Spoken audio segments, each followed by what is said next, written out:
$155 billion. That's roughly the market size of dietary supplements in the United States. And almost 80% of Americans take a dietary supplement. That's a lot of people taking a lot of pills. Should everybody really be taking a supplement? Are they a waste of money? Let me break it all down for you in this video so that you can make an informed choice for what your body needs. Let's get started.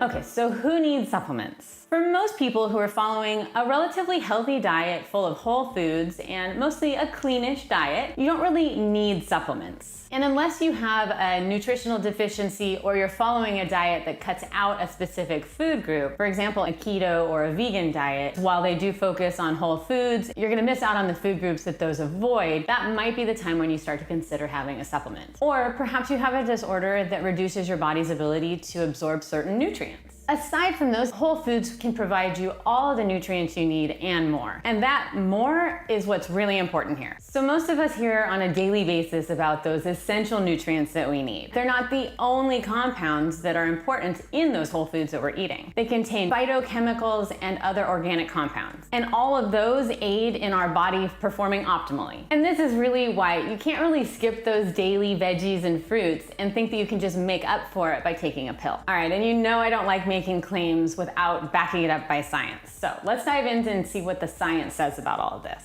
Beetroot has been shown to have positive effects for a healthy lifestyle, diet, and exercise. And that's attributed to its high nitrate content. But studies comparing nitrate equivalent beetroot juice and a sodium nitrate drink have shown that beetroot juice is more effective, possibly due to the presence of phytonutrients that are inside the beetroot juice. Similarly, we all know that vegetables are good for us, and especially cruciferous vegetables. In fact, they're loaded with phytonutrients, flavonoids, carotenoids, and other organic compounds. And while those aren't in the nutrition label, they still have a ton of benefits for your body. And that same thing applies to all fruits and vegetables. A common supplement is vitamin C, so if you need more vitamin C in your diet, citrus fruits will get you a lot of that. And then you're also getting those other essential vitamins and minerals, along with all of those phytonutrients. Plus, you'll get added fiber when you eat them, which in itself is awesome. More importantly, a lot of these phytonutrients are actually found in those fibrous parts of the fruit, which is actually why having the whole food rather than just the juice of a food is even more valuable for you. But if you love having fruit juice, just throw it all in the blender and mix it all together. And if you don't like citrus fruits, there's tons of other ways to get vitamin C naturally. It's really prevalent in mangoes and pineapple, kiwis, guavas, berries, and more. And an important thing to note here is that you don't get more in a pill, and that is because it has a lot of synthetic vitamins in it. Now, I'm not saying synthetic vitamins are bad just because they're synthetic. Really high level, high quality synthetic vitamins can definitely have a place in a healthy lifestyle, especially if one has a nutrient deficiency. But what I do caution against is to fall victim of marketing claims on bottles and just think you're getting extra of what you need. And especially, there are some safety concerns when we're talking about supplements that we should consider. One, well, a lot of those dietary supplements are not created under strict FDA regulations. So the FDA isn't really checking any of these as they're getting manufactured. You really don't know what you're getting in them. They could be contaminated, or they could have not even the right amount of ingredients. So that definitely raises several safety concerns. And then if you start opening that up to potential international sourcing for ingredients, you're essentially just trusting that manufacturer without much oversight that you're getting what they're saying you're getting. And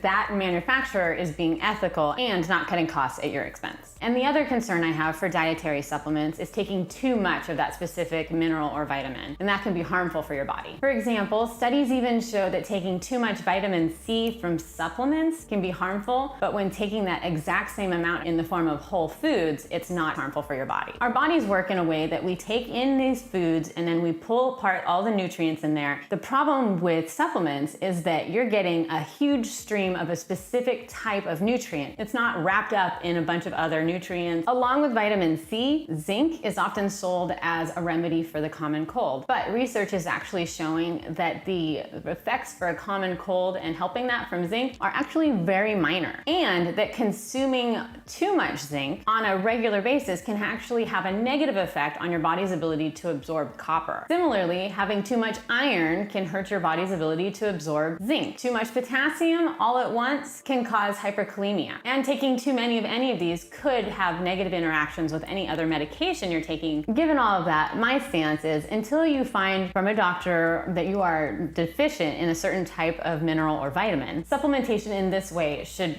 likely be avoided or reduced significantly. So no to all supplements? Is that what I'm saying? Well, the thing here is the term supplement. That term is so broad, it's hard to say yes or no to all supplements. Supplements also include protein, and that actually can be a good addition to even a whole food eating, cleanish lifestyle living diet. And I even launched a protein powder supplement myself called Cleanish because I felt like there was a shortage of clean eating, delicious, and actual nutrient dense proteins out there for people to use. Amino acids are another supplement to talk about. L-theanine, for example, is an amino acid that's also found in green tea, and it can reduce anxiety. Plus, when paired with caffeine, it can help increase your attention and your reaction time. If you are someone who works out a lot, you might hear about those BCAAs, branched chain amino acids, and you might be tempted to use specific amino acids to aid in your recovery. Again, not a necessity if you're already hitting your protein targets.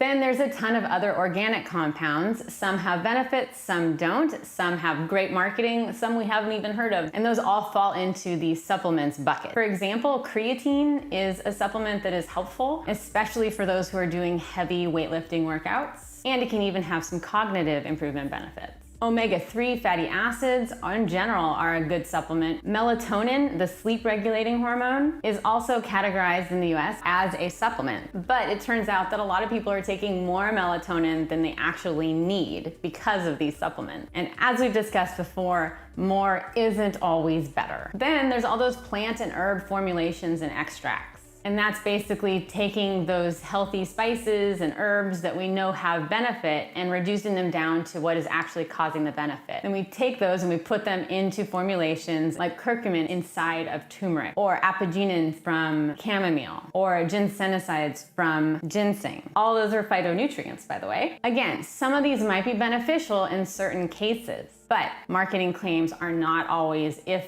ever, accurate 100%. And so given that, you really want to ensure that you're purchasing these supplements from companies and manufacturers you trust, that you feel are creating a solid product, they're not cutting corners, they're making sure they have your health in mind. You also want to make sure they're not going to interfere with any drugs you're already taking that are prescribed from a doctor. Personally, protein is the only supplement I take 100% of the time. Most of us aren't professional athletes. We don't need specific tweaks in our nutrient levels in order to get the best performance. If we're eating clean and we're having a well-rounded diet, we're getting what we need. So if you haven't already, start eating whole foods, focusing on healthy mindset, fitness, and nutrition. And if you need some help getting kickstarted in that, my 30-day healthy program is the place to go. Thanks, I'll see you in the next video.